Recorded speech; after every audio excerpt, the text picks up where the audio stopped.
Welcome, everybody, to another edition of Irish Illustrated Insider. I'm Tim Priester with Tim O'Malley. We're from Irish Illustrated, as is Drew Mentok. We're joined by John Bryce of the Football Scoop. And following up on yesterday's Irish Illustrated overtime, Notre Dame, of course, the number 7 seed in the first ever 12-team FBS playoff. Notre Dame, the 7 seed, Indiana, the 10 seed, both teams 11-1. We've got many, many days here to talk and consider about the matchup with Indiana. I think it's going to be a tough one for Notre Dame because this is a good football team, but I always tend to look at what can go wrong. I learned that from Lou Holtz a long time ago. And against this team, there are quite a few things that have certainly have gone wrong for the 11 opponents that they've defeated. I was intrigued that the line moved immediately. It's open at 7.5 and we have 8.5 now. I will be passing on the over-under. I have no idea how to do that because a cold day in South Bend where Notre Dame's defensive secondary matches up against IU's passing and the fact that Notre Dame just keeps scoring points, you would think it would. I don't know where this one's going, but I wrote my answers for IU's Peak site last night. We're going to do two exchanges, actually. I think it's intriguing that both teams were defined in some part by their losses. IU's loss to Ohio State, where they looked overmatched, and Notre Dame's that kind of lingers. Whereas Notre Dame's is, I think, finally, unless you're just never going to let it go, was defined by Northern Illinois for 2.5 months until they finished the season at 11-1. So I don't think either team should be defined by that because somewhere in between is the Indiana team that was running the living daylights out of everybody they played, and the team that failed to show up against Ohio State. I don't even know which side they lean towards more because we're no longer in regular season form. Are they a top 12 team or are they a top 5 or 6 team? That's what's starting to matter. Indiana is their average margin of victory in their 11 wins is well, not include I'm sorry, against Big Ten teams, their average margin of victory is 28.8, and Notre Dame against Power Four teams, their average margin of victory is 27.5. So, and as we get into this further strength versus strength, those kind of things, I think we're going to find this is kind of a really interesting matchup. JB? Yeah, I think it's a couple of teams that have some striking similarities. I just think that Notre Dame is the clearly more talented and deeper version of these two teams. And you can say that Indiana didn't have a lot of control over its schedule, and certainly it's not Indiana's fault that a lot of the Big Ten teams it played this year happened to be down. But you can also point to the fact that Indiana bought out of its game with Louisville that it was supposed to play in the opening month of the season. So that denied us, as it turns out, that denied us having a common opponent. And who knows if Indiana had kept that opponent, if it would have been a college football playoff team. So I was trying to count here and looking up how many Indiana natives are on the IU Hoosiers roster. It's well more than 30. So that's significant. You know that these are probably a bunch of kids who dreamed of one day playing in Notre Dame Stadium. So I would imagine that the Hoosiers will have a bit of an extra chip on their shoulder in this game. Signetti's a proven winner. He's been a winner in the postseason before at the FCS level, so he certainly knows how to navigate things from that respect. I like Notre Dame in this game in the as we sit here and do our early breakdowns and look at the teams. And again, I think there's similarities for sure, but I just think Notre Dame is bigger, deeper, faster, and more talented. Drew, Kurt Signetti was 52-10 in his last. I don't, how long was he at JMU? I I know the think last. Was it more than five 5 years? seasons. I Yeah, think it well, was five seasons. he was 52-10 during that time. Um, Obviously a great leader of men. What he's done to turn around, they were 3-9 last year. You look at prognostications, and I realize that doesn't really mean anything, especially we'll go over some of the transfers. He brought a bunch from James Madison, and I mean, he brought the best of James Madison. Those were Sun Belt Conference, all conference guys. Many of the guys that they brought in from the Power Four conferences were the best players on their team. So, like, what have you seen about this IU team that impresses you? I mean, I think that turnaround, I mean, we can criticize the schedule, and I think I looked at it that, their best win, if you look at like ESPN's FPI, is a 5-point win over number 30 Michigan for perspective. But the fact that they've destroyed so many teams last after going, like you said, 3-9 last year, I mean, that really speaks to just like the culture they've they've built in. They're not just getting by teams and kind of picking up momentum. They kind of approach most of these games like we're going to go out and dominate these teams, even though we don't really have that type of reputation as an Indiana football program. He was asked in his press conference yesterday about kind of flipping the culture and if he feels like he's done that already. And he kind of seemed to like sidestep that and be like, that's an ever evolving process. But it is really quite incredible, just the culture. And I mean, if you listen to him speak, he's very confident and self-assured, and doesn't really hold back from his opinions, even if he seems he's not a boisterous guy, but I feel like his team really takes that mentality. He's a very confident man. There's no doubt about that. JB, I hear what you're saying about man for man talent. I get it. I mean, Notre Dame's playing against a bunch of guys that came from James Madison.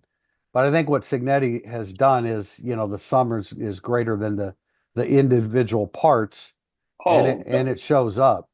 Oh, there's no question. Look, I'm not diminishing what IU has done, particularly in year one. Now we're in the era of the transfer portal, and you can have 40 plus new players, and you can flip it earlier than ever or quicker than ever. And depending on which coach you talk to, they'll say that's a great thing or that's an awful thing because my clock in a reboot is ticking faster than ever before. Coaches don't get 5 years to turn things around anymore, or really even four. You're looking at a maximum of 3 years for the most part. No, they've done an incredible job, particularly in year one. Their talent should only get better from here moving forward, and they're incredibly well coached. Now, you wonder, will there be any distraction whatsoever with their offensive coordinator having one foot out the door on his way to UCLA? Sinceri, he's going to be Deshaun Foster's new play caller in Westwood. So I do think that's interesting, but he is committed to staying through their CFP run, and that makes sense because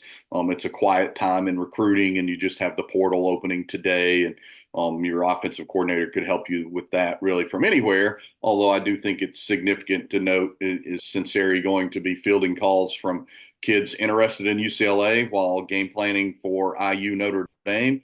That's one subplot that certainly I find very compelling about this matchup. But again, yeah, Indiana deserves tremendous credit for what it has done. But I think a friend of the program, Peter Trematera, pointed out to me that maybe they only got 2 wins against teams that finished the season with winning records. And so I think Notre Dame is the more tested team. I know people will say, well, Notre Dame didn't play in a conference and IU played in the Big Ten, but IU missed a lot of the quote unquote Big Ten heavyweights this year and certainly benefited from a kinder, gentler schedule. T.O.?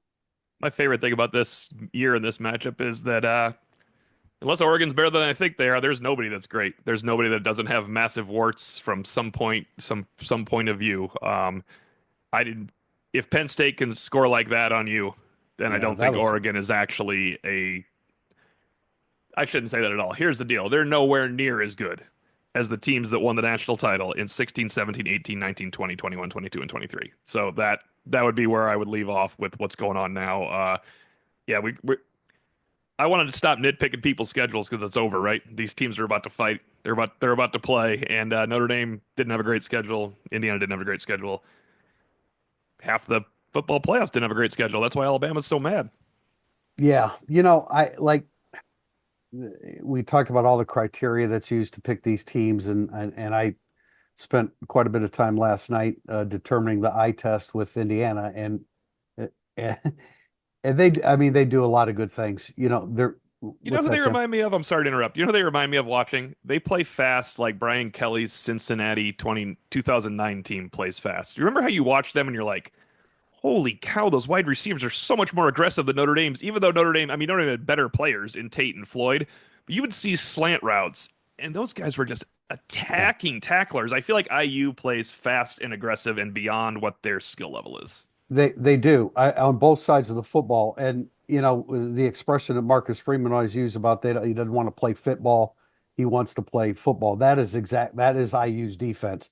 They do not play football. They are attacking the line of scrimmage, and I think I don't want to step on too many questions in the second half, but they are going to do everything they possibly can to take the run away from Notre Dame and force Riley Leonard to beat them. And that's smart, but I think that they do that. I think they do that regardless. They're attacking the line of scrimmage, and that's why they're holding teams under 2.5 yards per carry. Now you would think, okay, there's something there that can open up in Notre Dame's run game. And yet, against 12 opponents, they've only given up 2 runs of longer than 40 yards. Now, they haven't faced Jeremiah Love and Jadarian Price, so that's a different animal. But you are absolutely right, Tim. They attack this game. They play with confidence. They're cocky.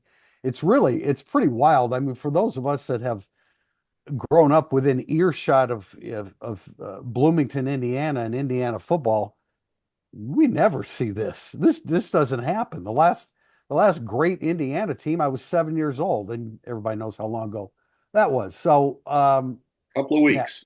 yeah, just a few weeks. I Signetti is a hell of a coach, and it's going to be a challenge. I think it's just going to be a really really fun matchup, and I really enjoyed watching their film last night because anytime a coach can take a team that doesn't believe and doesn't look like they have a lot of talent and then turn that belief system around, and again, like the sum of the parts looks as good as it does, you got to be impressed with the job that Signetti has done. I'm surprised that it has taken him this long to get to the Power Four level. Why has it, JB?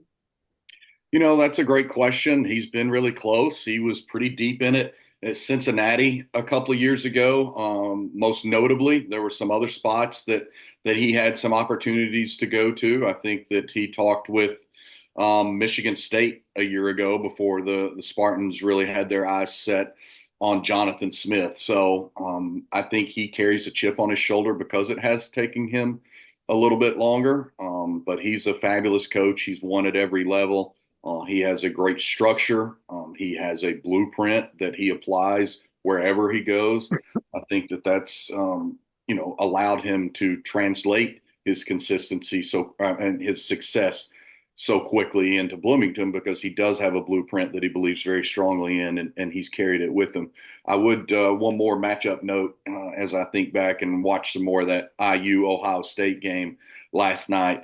IU really played a lot of zone in that game. You could tell that they were uncomfortable trying to match up their DBs against those great Ohio State wide receivers. I'll be curious if they challenge Notre Dame with more man or if they're content to sit in zone a little bit more the way that they did against the Buckeyes. I do, in accordance with me saying that I think that they're going to force Notre Dame to throw the football. I think Notre Dame can throw the football downfield against this defense. Now, they've got a couple guys back there that are pretty impressive, but I think Notre Dame's going to have to do that. And again, we got a bunch of questions about Indiana, so I don't want to step on a lot of the narrative in the second segment, but I did want to mention a couple things. I know on our message board there was Irish Illustrated's message board. There was a lot of conversation about what officials there would be for this game. I was initially told SEC, and then 5 minutes after that, 5 minutes after I posted, it was corrected, and it is Big 12 officials that will be doing this playoff game for whatever that's worth. And then Pat Kuntz. Pat Kuntz will be back in Notre Dame Stadium. We exchanged a text last night because we've stayed in touch a little bit through the years, and he has surfaced at Indiana. He was with Signetti for the last 2 years at James Madison, and he's got a defensive front there that's pretty good. They've got a guy, Kamara, their defensive end, who has 10 sacks, who is really, really impressive.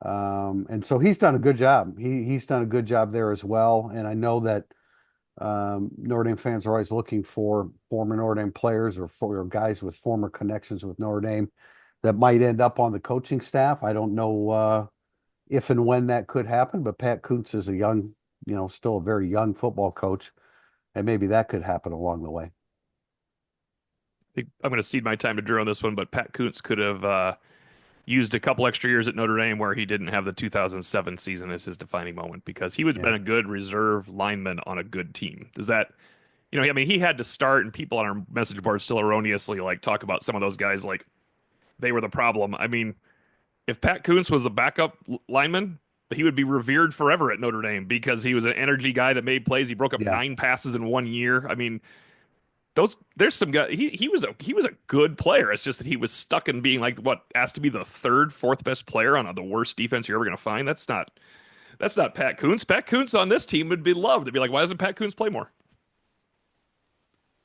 Yeah, definitely. I don't remember as much from his time as a player, but I do think this is a really interesting storyline. Just like his connections to both schools, but also just I feel as somebody who spent most of my life growing up in Indiana, he's a guy who also, went to Roncalli, a Catholic school, has connections near Indianapolis, has connections to like the state and both programs. And I think again, as somebody who I didn't go to either Notre Dame or IU, kind of followed them just as a native, and I feel like he's somebody fans can probably, from the state can really identify with because he has maybe a connection to both schools. I feel like a lot of people, like my brother-in-law roots for both teams. Like I feel like there's a lot of people who have that kind of conflict of interest, and he obviously is pulling for IU in this game, but he kind of really exemplifies that, and I think that's a really cool story. Yeah, Drew, that's a good point because I mean there are tons of Bloomington IU graduates that live in South Bend that we all know that we went to school with, whether in high school or whatever. And I've had that sentiment expressed to me several times already that I'm happy for IU being there, but I'm a Notre Dame fan. I'm conflicted as to who I want to win the game, and so there's a lot of that going on in the state of Indiana. Guys, anything else from segment one? 'Tis the season of giving to the secret ESQ sale lives on. Use code Irish Illustrated and get 25% off all online items through Christmas, not valid on gift cards or custom items.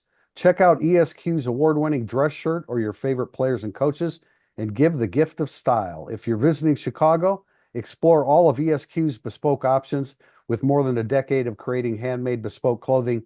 ESQ's tailoring expertise will craft a garment as unique as you are. Coming back, segment two, burning up the boards. If you're coming to a game this season, you have to check out Game Day Your Way, Notre Dame's tailgate service provider. Game Day offers everything you need, including tailgate gear, catering, and even beverage delivery right to your spot.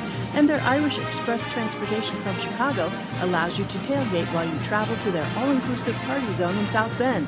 Let Game Day deal with all the hassle so you can focus on the fun. For tailgates, tickets, transportation, and more, visit GameDayYourWay.com. Welcome back to segment two, burning up the boards. The first question from Jim Booney, CRS. Is there any player on IU's defense that Mike Denbrock will have to game plan around? I think this is interesting because we began the season with this exact same type of question. Yeah, and I mentioned him in segment one, Mikhail Kamara, the defensive end, who is a James Madison transfer. And I'm telling you, these, the guys that Cignetti brought with him were all conference players. And so it was a great fit, great opportunity for them as well. But Kamara he's a handful. They're big in the middle of the line. He's a guy that comes to mind. I also think D'Angelo Pond's a cornerback for them, also from James Madison. I mean, I think the guys that have they've benefited from Wake Forest, Justice Ellison, the running back, and Keyshawn Williams, a wide receiver. They've benefited from some other schools, but I think the guys that have really stood out the most, outside of Curtis Rourke, the quarterback who's from Ohio University, the rest of them are from James Madison. But I think those would be two guys, especially Kamara. Notre Dame's offensive tackles. Wagner's been really good. Wagner's been really, really good. And Anthony Knapp has had his moments, but that's going to be a challenge. He's a tough one off the edge.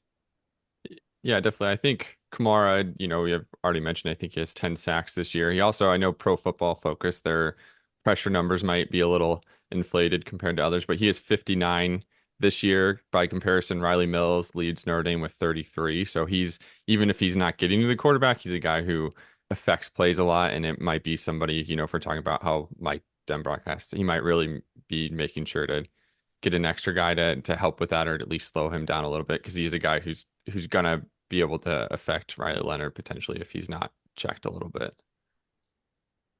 Glad you brought up pressures. I know off the top of my head, because I'm the world's biggest Julian Okwara fan when he was a true junior, but the most I can recall for a Notre Dame player was Aquara, and he was in the 60 range. So I think 50 is more than anybody else. I mean, Foskey only had like 35. I think Foskey's actually junior year. He might have been a little higher. There's an Adam Alola. Had to be Jason. There wasn't an Adam Alola. It was Jason that I think almost hit 39, 40. But that's a lot of pressures. I mean, because it's also a 12-game season. Everything I'm talking about is a 13-game season going back. So if you're thinking Julian Aquara, pass rusher as a junior, that's some edge rushing pressure coming in. Yeah, to your point, Julian in 2018 had 61 and I think 8 or 9 sacks. So yeah, he's kind of that type of explosive player potentially. So Highly underrated missing player from the last 3 quarters of the Clemson loss. They could have lost that game 10-3 instead of 30-3. Tim Priester. Yeah, no, I would agree with you there, Tim. I getting back to D'Angelo Ponce, he had 9 passes defense and 2 interceptions this year. Free safety Amari Farrell has 4 interceptions for them. And really outside of Kamara, they don't have I guess James Carpenter, defensive tackle, has 4 sacks, but I know he had 2 of those in one game. They just really, really press the line of scrimmage and make you account for them at the line of scrimmage. And that's why, again, if Love and Price can break through that first wall of defenders, there should be some room to run there. Yeah, they get you in kind of predictable down and distances with how soundly they play defense. I do think the Pons kid is a potential NFL player. Once again, more similarities here when you look at the two teams from a big picture standpoint. Notre Dame, I believe, with 30 sacks on the year and only gave up 17. IU with 34 sacks on the year and only gave up 18. So a lot of striking similarities there. I think that, again, Notre Dame has some more dynamic players that will give the Irish a chance to get home against Rourke. Speaking of which, remember my worst ever prediction I told you guys about last year? The Riley Leonard will throw for more yards than all the quarterbacks since Kaiser. The best ever prediction was Notre Dame's sack total that I put there myself would be over 31.5, and I said they go just over in the last game. They have 30 sacks, and they better go over with a couple sacks in this game, or it will truly be the last game of this football season. And they did that without Boubacar Traore and Jordan Botello. Wow. Yeah. They you know what, they could use those guys because Rourke is not mobile.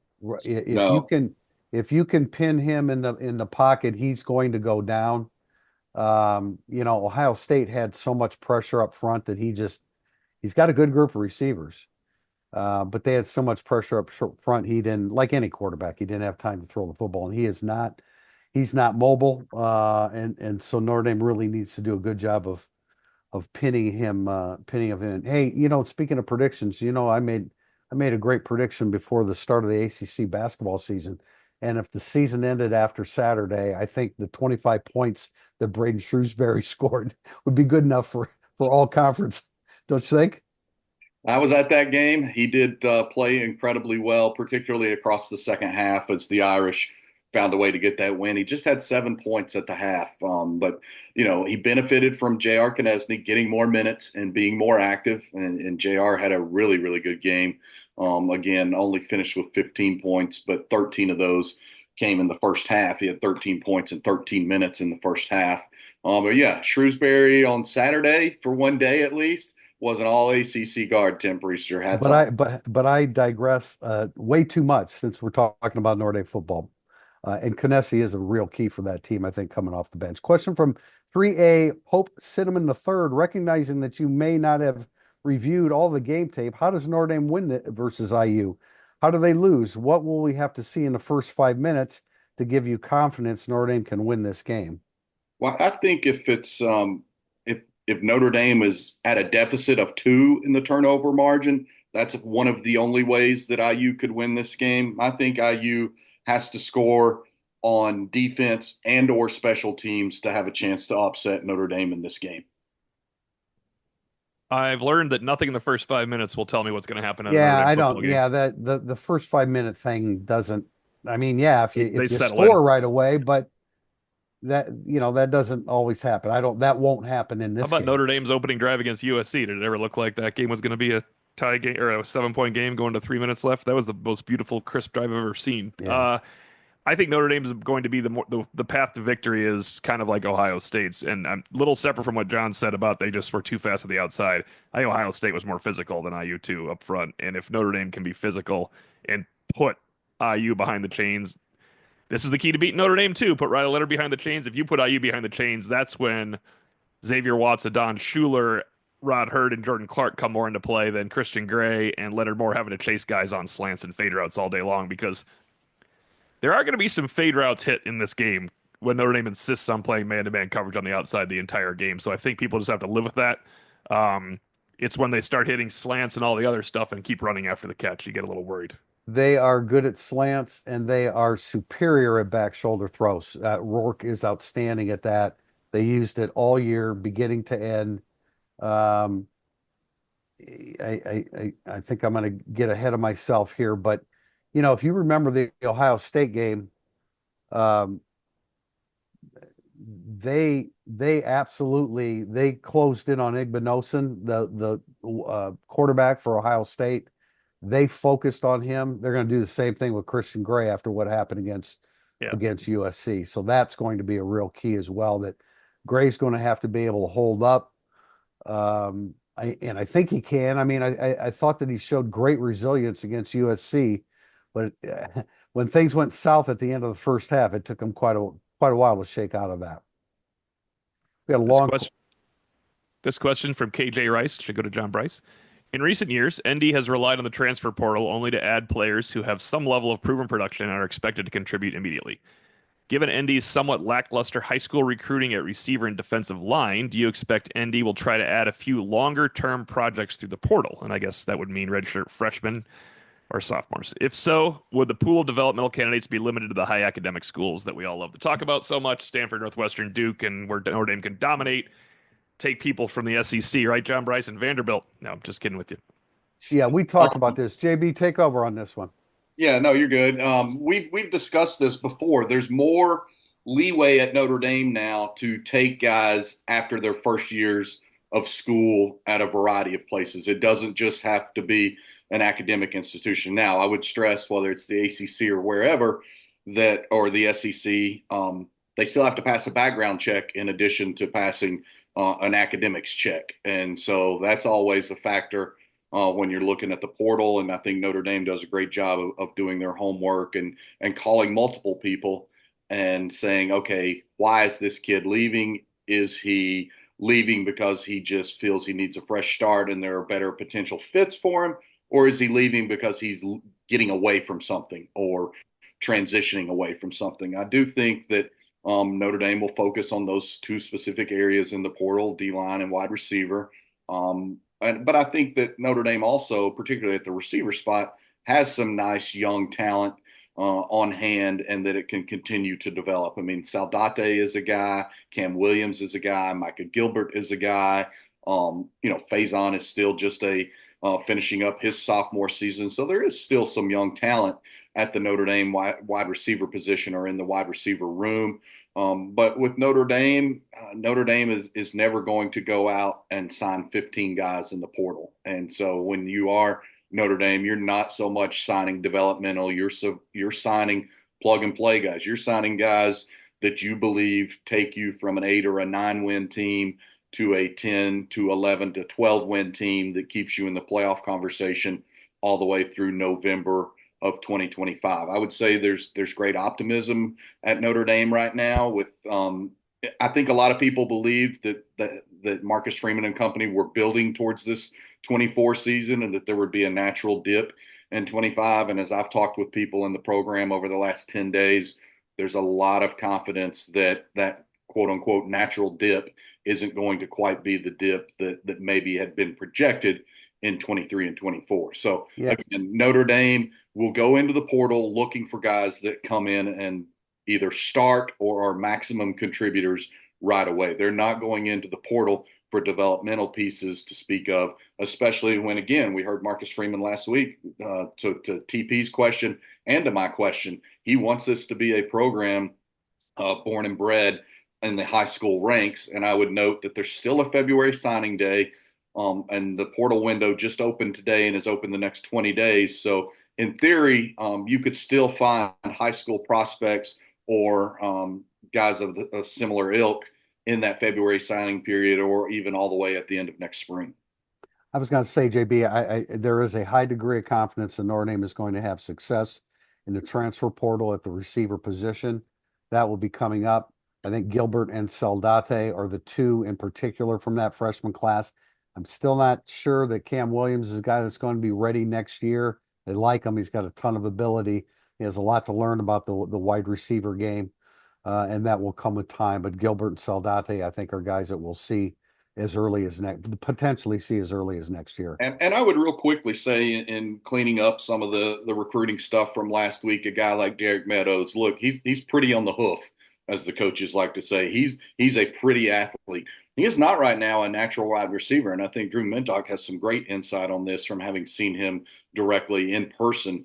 But Derek Meadows is a splendid athlete who happens to be playing wide receiver. Whereas I think Notre Dame, especially a guy like Micah Gilbert, to me, is a really nice athlete who is a wide receiver. I think there's a huge difference there. And then finally, I noted this on Overtime yesterday as we did our initial reactions to the playoff bracket and things like that. And I talked about the NIL payrolls of a lot of teams. It's my understanding that Derek Meadows was going for north of $500,000. So that's a huge hit for part of your NIL payroll to start your 25 roster with. He's not worth it. That's my opinion. I mean, that's a huge hit for a guy that isn't going to help you right away. Right. That's my point. That's my point. You can pay that if you're getting a starting defensive lineman or a left tackle. There will be some left tackles in this portal market. I know for a fact, because I know some of their agents who are going to go from the FCS level to Power 5 that are going to get 400,000 or more because they're seen as day one starters going from FCS to the Power 5 level on the offensive line. Drew, I would like to hear from you because you had some first-person observations of Meadows, I believe. Yeah, and this was last summer at Notre Dame camp, and they were doing that gauntlet drill where they just kind of run across the field, and they have a bunch of those quarterbacks there kind of throwing them quick passes. They drop it, you see at the NFL Combine. And I mean, I didn't get a specific count, but I remember Meadows going through that at least twice and maybe catching 50% of the balls. He was a big guy. He's, explosive. You kind of see why he's rated so highly, but he still has some traits that are very essential to playing wide receiver that needed to develop. And I still feel like, even looking at his high school stats, need to continue to develop. And it's kind of a lot. He's not Jeremiah Smith or somebody like that, where you're like, this guy is going to hit. He could be a future first round pick. He could also be a guy who maybe struggles a little bit and doesn't really live up to that potential. And to JB's point, that's a lot of capital to invest on a guy who isn't a guarantee like that. And let's, I think Tio wanted me to do this. I can't remember if it was in this spot or another, but let's just clean up the timelines on the transfer portal windows. For one thing, this window used to be a 30-month window that would have opened today and run into early January. Instead, this is just a 20-day window. There's only going to be actual 30 days of transfer windows, transfer days open during the two windows for the 24-25 cycle. Again, 20 days, December 9th through the 28th, and then in April 16th through the 25th. Otherwise, if you don't enter into the portal during one of those windows, the only way you can go at a different time is if you're a graduate and you have time left on your NCAA clock. Next, we have a question from Irish Dodge. Notre Dame's defense struggled to contain the USC offense in the regular season finale. Now that Notre Dame has to turn their attention to Indiana, is Indiana the best offense Notre Dame will face? How does the Hoosiers defense compare to Notre Dame's previous 12 opponents? I do think it's the best offense Notre Dame's going to face. Statistically, defensively, it's pretty damn good too. Yeah, I think defensively you get a little bit of. I mean, technically, all right. If you're going to go FEI, I think I use the third-ranked offense. Louisville's 10 or 12, and USC is probably 18 to 20 at this point. I don't recall. I don't know what happened because of this weekend's games where those teams didn't get to play. But Notre Dame's higher than everybody but IU on that list. I think people underrate Notre Dame's offense a little bit because they weren't that good in the first 4 weeks of the season. I want to see IU's defense if it's as good as it ranks. I think IU's offense is as good as almost not third in the nation, but I think they do have a very difficult offense to stop. I want to see if their defense is as good as it ranks now that they're going to be playing a top 10 offense in Notre Dame because the only one they would have played, obviously Ohio State. What's the next best offense they played? Just offense, not team. Because Nebraska's offense isn't any good. Michigan. No, no, no. Yeah, Michigan State's offense is. I mean, no, it might be Nebraska. It would be UCLA's no, offense is so bad they fired their coordinator and they're hiring IU's coordinator. So that tells you right there how their offense was. Nebraska's offense, according to F plus, which combines SP plus and FEI, Nebraska's 67th offensively. Trying to find. That's yeah, why man, I'm looking at. my question mark is IU's defense against Notre Dame's offense. That is I mean, Maryland scored 28 against them. Northwestern scored 24. Northwestern actually gave them their first actual 4-quarter tussle, and that wasn't until game 6. Yeah, I mean, FEI has IU's defense at 19th, which is a little bit lower than what their raw stats say. Seventh offensively. Yeah, I think IU saw some pretty solid defenses along the way in the Big Ten from a Northwestern to Michigan to Ohio State. I don't think they've remotely seen an offense quite like Notre Dame's, other than Ohio State. I think head and shoulders. You make a great point, T.O., that this is by far the second best offense that the Hoosiers will have laid eyes on all year long. And yeah, IU is good on defense, but I like that matchup for Notre Dame's offense. And IU has been nice on offense, but I still think that Notre Dame has more playmakers on defense. Yeah, You I know what? think from an offense perspective, I think it's they don't have maybe the talent as some of the programs they have that Notre Dame's faced this year, but they're the most efficient offense they'll face. In my opinion, I think points per offense possession, they rank third nationally. Um, they're just a very efficient offense that I don't feel like makes a lot of mistakes and kind of keeps pressing. And I don't think they're explosive enough to put a scare in you if you're Notre Dame the way that USC did. Even though Notre Dame was up 35-21 there, it still seemed a little tenuous. I think if IU gets down 2 touchdowns, they become that much more predictable. It's an environment they haven't been in all year long, other than against Ohio State. I just don't think that IU is constructed right now or has the dynamic playmakers to be a come from behind offense if they're down 2 touchdowns or more. Well, they haven't. I mean, they weren't losing for the first time they were losing. It was like when Notre Dame played the Army. It wasn't until the 9th game that they were actually losing a game. So they haven't been in that situation. And that's the same critique of Notre Dame, that, well, if Notre Dame's down 2 touchdowns, do they have the offense to come back? They haven't been in that situation. But that doesn't mean that they can't do that, of course. if Notre Dame gets down 2 touchdowns at any point in the game, I would continue to run the ball until I tied it. You don't have to throw because you're down 2 touchdowns unless there's 6 minutes left in the game. I mean, I would just run the ball and retake control of the game. It's when you get down 21 points, you start to get worried about things out there. Yeah, I mean, I think Notre Dame's offensive line against IU's defensive line is a good matchup for Notre Dame, but because of the way that IU attacks the line of scrimmage with their linebackers and especially their nickels, they're generally in a 4-2-5, and their nickel is attacking the line of scrimmage all the time. So I know I like the matchup of Notre Dame's offensive line against IU's defensive line, other than Kamara is a really, a great pass rusher. But it's that second and third level coming up and hammering the line of scrimmage that makes it that much more difficult for your offensive line. Question from Flying Penguin. Coach Freeman's answer to the question posed about final exams comes across as a university not making any accommodations for the players. Am I misunderstanding his answer? Can you elaborate on this? I don't know that I interpreted it that way. I think they've been planning ahead for a long time, and they're very well prepared for this.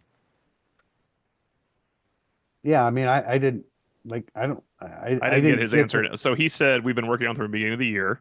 We have conversations with the academic side, the provost, and we have exams during game week. We'll be able to practice like we would any other week. It's a little bit different week. Of course it is. You block your time out when you're able to practice, but they're also not going to class. That's his Right. point. Right. I think his point is you block your time when you can practice around exams, but they don't have class they have to worry about from 9 to 3 necessarily either. So, and as I said, if you're a graduate, you've taken your exam, or your exam can be taken in some way to help your Notre Dame football team. It's the freshmen and sophomores probably got to.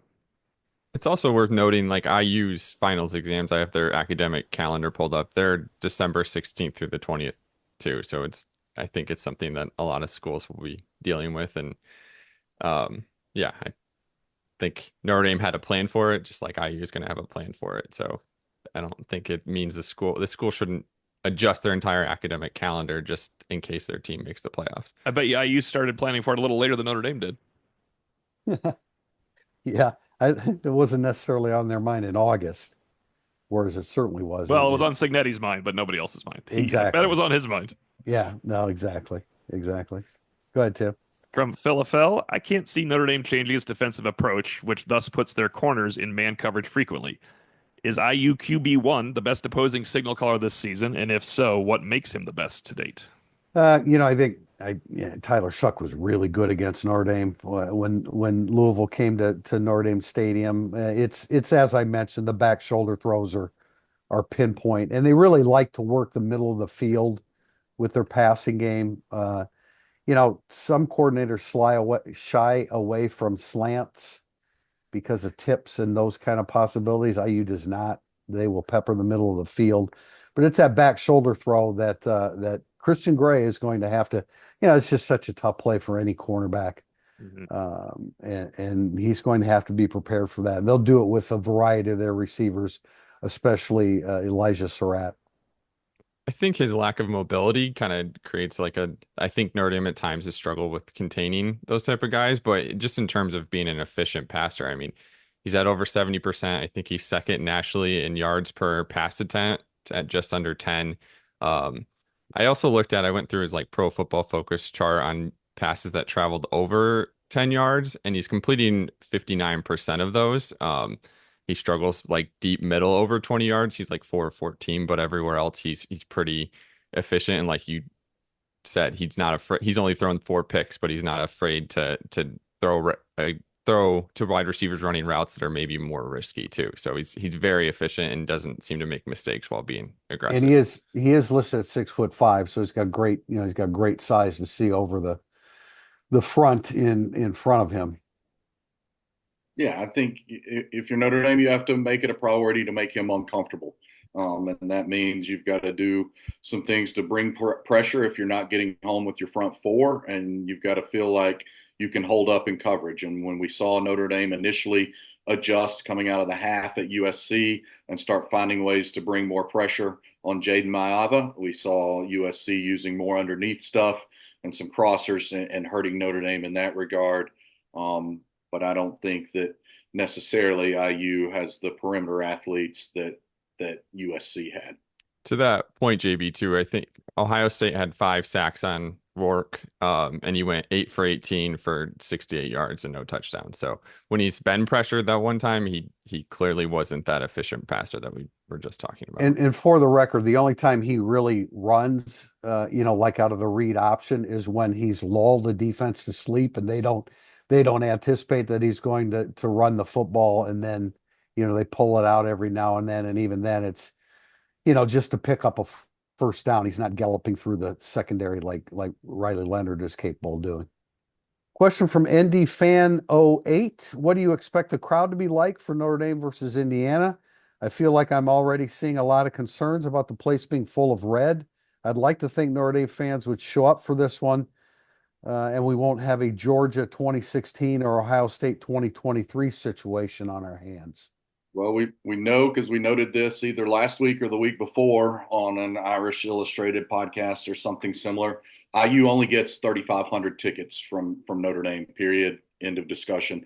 That's including if the Hoosiers want to bring their marching band. So on the secondary market, if IU fans are gobbling them up right now, then they're paying some of the largest ticket premiums that I've ever seen. So the get-in price yesterday, and Drew might have the exact numbers, but it was astronomical. Over $1,000 if I'm Yeah, I not was going mistaken. to say high three figures, low four figures, right, Drew? Yeah, and Yeah, again, on SeatGeek, the cheapest ticket I think was, I'm just looking, like over Oh, $1,300 wow. yesterday. So they're pretty expensive, and yeah, and I think honestly, some of my the reception I've got from Notre Dame fans is this is a game they want to go to. They don't Heck yeah. people. I mean, just as again as somebody who grew up here, they've played IU once in my lifetime. Like this is kind of a game that's intriguing. It's also the first playoff game at a campus ever. Like there's a lot of reasons that I think Notre Dame fans are intrigued by this that maybe you didn't see when Georgia came to town and stuff like that. There's definitely a different level of like I want to see this too. and it's history. That's a great point, Drew. It's not just a compelling matchup because these two teams haven't played each other since '91, but it's history as the first game in the first ever 12-team FBS playoff. And in terms of like what's being sold out there, I can't stress this enough as we sit here on Monday. It's all speculative. There literally is no one, I don't care who you are, no one has tickets in hand yet or has even been notified how many tickets he or she will have in hand for this game. They don't make those determinations until I believe tomorrow, Tuesday of this week, is when people will start learning what their ticket requests were, whether they were filled. They do expect it to. They do expect to have to turn people away. It's the And I'm latest information I got over the weekend that they did have maybe as the request window closed this past Friday, it ticked up and they did probably get more requests than what they will have tickets available. But again, anything being sold out there is speculative, and IU only gets 3,500 tickets, and that's for IU's entire travel party. And this is also speculative, but I think there's an assumption just from maybe, I don't know, Indiana fans that it's easier for them to travel here, but this is still a night game on a Friday. They're still gonna have to stay here, and a lot of hotels or Airbnbs have multi-night minimums and all those things. Like it might almost seem to be an exorbitant price to go somewhere that you can visit anytime because you're in state anyway. So I think the pilgrimage it might be for other fan bases when they come here and they seem to maybe take over a little bit of the stadium may not be that for IU, but we'll ultimately just have to wait and see what happens. I don't know a single Notre Dame person that's selling their tickets to this that's going to get tickets. I think this is way off, and I know the IU board. Somebody on our board said the IU board was saying that they're going to overrun Notre Dame Stadium. I don't think they can. I think this is such a bigger game. Somebody mentioned Cincinnati, similar with travel. Notre Dame's football fan base completely gave up on the head coach by 2021 with Cincinnati coming. They could have cared less about anything going on once they weren't going to win a national title. This is nothing like Cincinnati. Nobody cared about Brian Kelly's 2021 football team. That's why they sold their tickets. That's just the way it is. 2017, not 16. 2017, they sold to Georgia because they just went 4-8. Here you go. I'm just doing a quick check here because I was told about some of the rates that are being listed for South Bend hotels for that weekend. 2-night minimums, by the way. Yep. So the Aloft in downtown, the cheapest rate is $780 a night. The Fairfield Inn right by campus, again, 2-night minimum is $1,557 a night. It was $1,350 last Saturday. I know that because we know somebody. And then $1,350 a week ago. Now it's up to $1,550 a night. yeah, the New Spring Hill Suites out on 933 by the toll road is almost right at $1,000 a night. And again, 2-night minimum. My understanding is the Morris Inn is a 3-night minimum, and even greater than any of those prices that I listed.